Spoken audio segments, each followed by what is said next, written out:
அஸ்ஸலாமு அலைக்கும் and hi dear friends, எல்லோரும் எப்படி இருக்கீங்க? இன்றைக்கி பூண்டு மிளகு சூப் வந்து எப்படி செய்கிறதுன்னு பார்க்கலாம். கோல்டு, ஃபீவர், இன்டைஜஷன் இந்த மாதிரி ப்ராப்ளம் இருந்துச்சுன்னா கண்டிப்பாக இந்த பூண்டு மிளகு சூப் வந்து வச்சு குடிங்க. இல்லை நார்மலாகவே நீங்கள் வந்துட்டு இந்த சூப் செஞ்சு குடிக்கலாம், உடம்புக்கு வந்து ரொம்ப நல்லது. ஸோ இப்போ இருக்கிற சூழ்நிலைக்கு வந்துட்டு அடிக்கடி இந்த சூப் வந்து செஞ்சு குடிக்க பாருங்கள். லைக் வீக்லி 2 or 3 டைம்ஸ் இந்த சூப் வந்து செஞ்சு குடிங்க. நல்ல எஃபெக்டிவான ஒரு சூப் இது. ஸோ கண்டிப்பாக ட்ரை பண்ணி பாருங்கள். இப்போ இந்த ரெசிபியை எப்படி செய்கிறதுன்னு பார்த்துடலாம். பேனில் வந்துட்டு 1 ஸ்பூன் அளவுக்கு பட்டர் சேர்த்துக்கலாம். பட்டர் இல்லைனா நீங்கள் நெய் கூட சேர்த்துக்கலாம், அது ஒரு நல்ல ஃப்ளேவர் கொடுக்கும். பட்டரும் இல்லை நெய்யும் இல்லைனா நீங்கள் வந்துட்டு நல்லெண்ணெய் வந்து 1 ஸ்பூன் அளவுக்கு சேர்த்துக்கலாம். இதுக்கு கூட ஒரு 8லேருந்து 10 பூண்டு வந்துட்டு நல்லா இடித்து சேர்த்துக்கோங்க, தோலெல்லாம் உரிச்சிட்டு. நீங்கள் மிக்ஸி ஜாரெல்லாம் போட்டு அடிச்சிடாதீங்க, நல்லா கையாலே இடித்து சேர்த்துக்கோங்க. அடுத்தது ஒரு சின்ன பீஸ் இஞ்சி வந்துட்டு தோல் சீவிட்டு அதையும் வந்து நல்லா இடித்து சேர்த்துக்கோங்க. நல்லா ஃப்ரெஷ்ஷான இஞ்சி பூண்டு சேர்த்துக்கோங்க. ஏற்கனவே அரைச்சி வச்சுருந்த இஞ்சி பூண்டு பேஸ்ட்டு அப்படிலாம் சேர்த்துறாதீங்க, ஃப்ரெஷ்ஷாக சேருங்க, அப்போ தான் நல்லாயிருக்கும். இது வந்து லைட்டாக அந்த பட்டரோட நல்லா ஒரு மிக்ஸ் கொடுத்துடலாம். இப்போது சின்ன வெங்காயம் வந்துட்டு ஒரு 3-4 எடுத்துக்கலாம், அதையும் வந்துட்டு நல்லா இடித்து இதில் சேர்த்துக்க போகிறோம். எல்லாமே இடித்து சேர்த்துக்கோங்க, மிக்சிலலாம் போட்டு அரைச்சிடாதீங்க. இந்த வெங்காயத்தையும் லைட்டாக ஒரு மிக்ஸ் கொடுத்துடலாம்.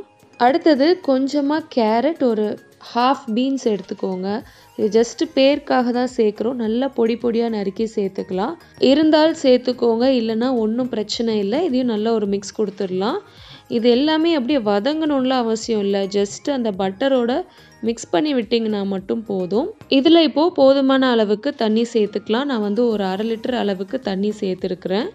ஸோ நீங்கள் வந்துட்டு எவ்வளோ பேருக்கு செய்கிறீங்களோ அதுக்கேற்ற மாதிரி நீங்கள் வந்து வாட்டர் ஆட் பண்ணிக்கோங்க.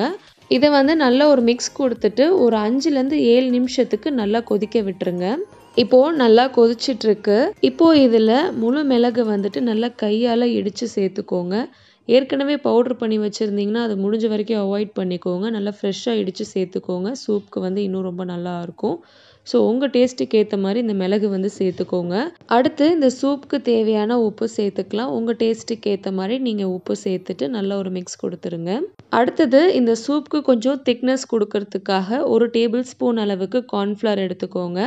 ஒரு 2 டேபிள் ஸ்பூன் அளவுக்கு தண்ணி சேர்த்துட்டு நல்லா கரைச்சிட்டு அந்த சூப்பில் சேர்த்துட்டு நல்லா மிக்ஸ் பண்ணி விட்டுருங்க.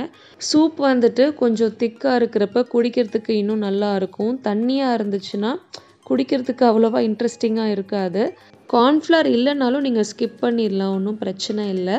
இது வந்து ஜஸ்ட் ஒரு 2 நிமிஷத்துக்கு நல்லா கொதிக்க விட்டுருங்க கம்மி ஃப்ளேமில். இப்போது கடைசியாக வந்துட்டு நல்லா ஃப்ரெஷ்ஷான கொத்தமல்லி நல்லா பொடியாக நறுக்கி சேர்த்துக்கோங்க. நல்லா சூப்பரான ஒரு ஃப்ளேவர் கொடுக்கும். எந்த சூப் செஞ்சாலும் சரி, அது வந்து கடைசியாக கொஞ்சம் ஃப்ரெஷ்ஷான கொத்தமல்லி சேர்க்குறப்ப நல்ல வாசனையாக ரொம்பவே நல்லாயிருக்கும். நல்லா ஒரு மிக்ஸ் கொடுத்துருங்க. இப்போது நம்ம அடுப்பை ஆஃப் பண்ணிடலாம். அவ்வளோதான், நல்லா சூப்பரான பூண்டு மிளகு சூப் வந்து ரெடி ஆயிடுச்சு. இந்த சூப் வந்து ஒரு 10 மினிட்ஸில் ரெடி பண்ணிடலாம். இதில் இஞ்சி, பூண்டு, சின்ன வெங்காயம் இதெல்லாம் உடம்புக்கு வந்து ரொம்ப நல்லது. மிளகு வந்து நம்ம ஃப்ரெஷ்ஷாக இடித்து சேர்த்துருக்கோம். ஸோ கண்டிப்பாக கோல்டு, ஃபீவரு இல்லை நார்மலாகவே கொஞ்சம் உங்களுக்கு உடம்பு ஒரு மாதிரி இருக்குன்னா கண்டிப்பாக இந்த சூப் வந்து வச்சு குடிக்கலாம், ரொம்பவே நல்லா இருக்கும். நான் வந்துட்டு வெறும் மிளகு மட்டும் இடித்து சேர்த்துருக்கேன். உங்களுக்கு வந்து வேறு ஏதாச்சும் எக்ஸ்ட்ராவாக சேர்த்துக்கணுன்னா கண்டிப்பாக சேர்த்துக்கலாம். லைக் ஜீரகத்தூள் அந்த மாதிரி கூட சேர்த்துக்கலாம், உங்கள் டேஸ்ட்டுக்கு ஏற்ற மாதிரி.